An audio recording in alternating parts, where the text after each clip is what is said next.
to write it with decimal points. How do I do that?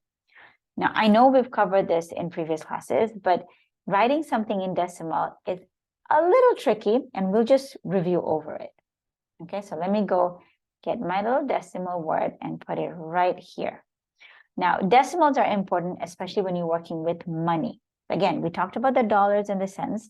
So now we'll bring in money and we'll say, how do we add it using the decimal?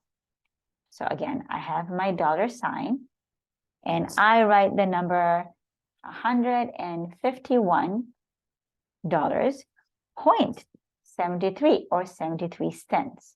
Now, if I'm adding this to another number, the first thing I need to do is align my decimal point, which is the rule number 1 for all decimal.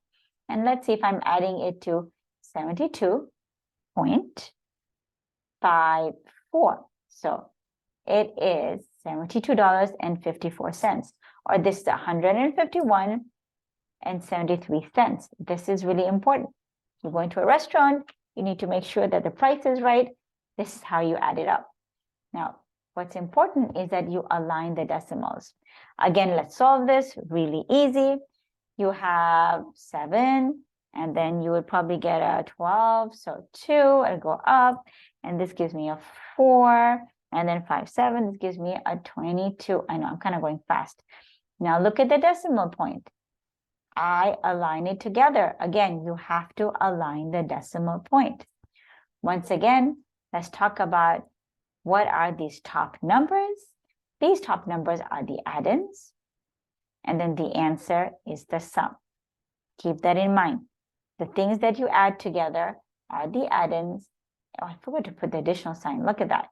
These are the addends, and this is the sum. Again, very easy. So we got 2 concepts.